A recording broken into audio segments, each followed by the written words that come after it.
Olá, gente querida!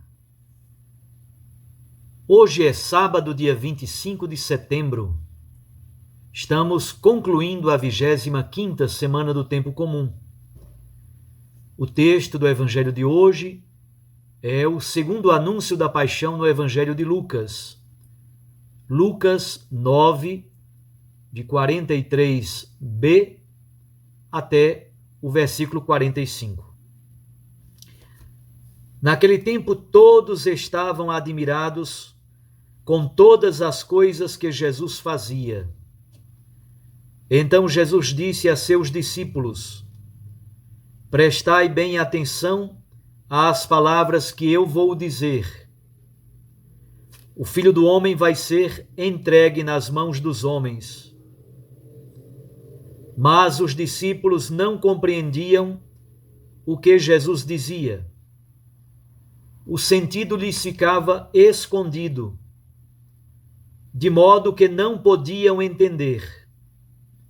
E eles tinham medo de fazer perguntas sobre o assunto.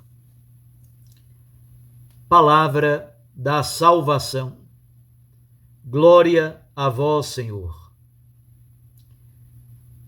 Minhas irmãs e meus irmãos, o texto do Evangelho de hoje começa dizendo que todos estão admirados com todas as coisas que Jesus faz. Precisamos então nos perguntar o que significa esta expressão todas as coisas.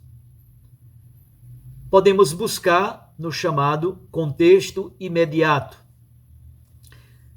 Se vocês olharem um pouquinho o texto antes destes versículos, vocês vão encontrar o primeiro anúncio da paixão, lá em Lucas 22. Aí nós temos a profissão de fé de Pedro, Lucas 9, de 18 a 21. Depois, o primeiro anúncio da paixão. E segundo, uma catequese sobre as condições para seguir Jesus. Em seguida, temos dois textos muito interessantes.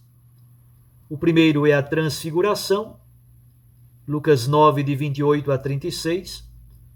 É como que uma pausa nesta reflexão sobre a cruz, sobre a morte, sobre a entrega de Jesus, e como que Jesus antecipa a glória da ressurreição. A transfiguração, portanto, é um modo de Jesus ajudar os seus discípulos a não se desesperarem, a dizer: é verdade que há a cruz, mas é também verdade que há a Páscoa, que há a vitória, que há a ressurreição. E, finalmente, no texto imediatamente anterior, nós temos a cura daquele epiléptico endemoninhado, Lucas 9, de 37 a 43. Esse texto é muito bonito porque Jesus reclama fortemente contra os seus discípulos, contra a geração inteira do seu tempo, porque essa geração não tem fé. Isto é, a cura do menino epiléptico exige a fé. No texto paralelo, Jesus exige a oração e o jejum para que essa cura verdadeiramente aconteça. Portanto, podemos dizer que da profissão de fé de Pedro, passando pelas condições para seguir Jesus, estas condições são fundamentalmente tomar a própria cruz para segui-lo, passando pela transfiguração como antecipação da Páscoa, e finalmente chegando a esta cura do epiléptico com a exigência da fé e com a reclamação que Jesus faz, porque aquela geração do seu tempo é uma geração incrédula. Nós podemos dizer que cruz e fé perpassam essas duas palavras, cruz e fé, a adesão, o seguimento, perpassam toda a sessão anterior a este segundo anúncio da paixão. No texto de hoje, Jesus faz o segundo anúncio da paixão. O que mais me impressiona nesse texto é que o anúncio da paixão propriamente dito é anúncio da paixão. O Filho do Homem vai ser entregue nas mãos dos homens. Ponto.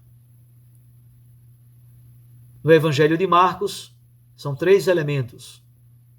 O Filho do Homem vai ser entregue, eles vão matá-lo, ao terceiro dia ele ressuscitará.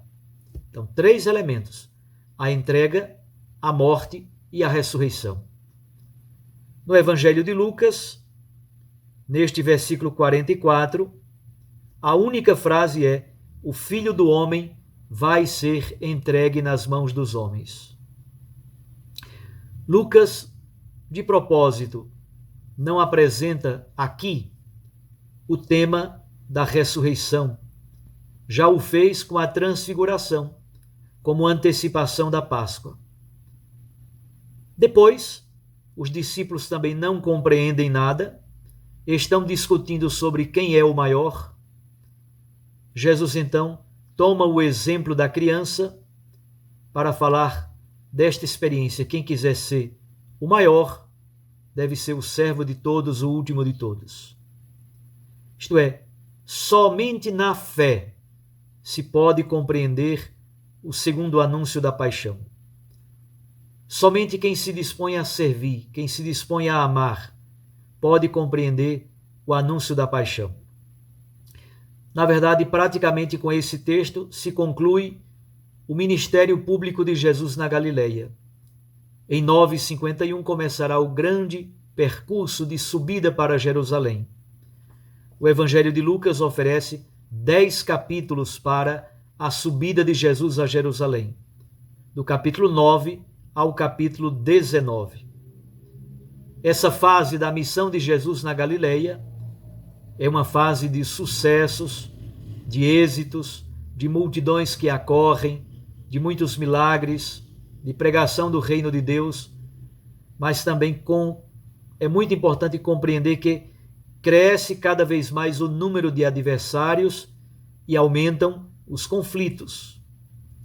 No fundo, Jesus está querendo nos dizer, ele une 2 grandes títulos, 2 grandes teologias dos profetas. Primeiro, Jesus é o servo sofredor.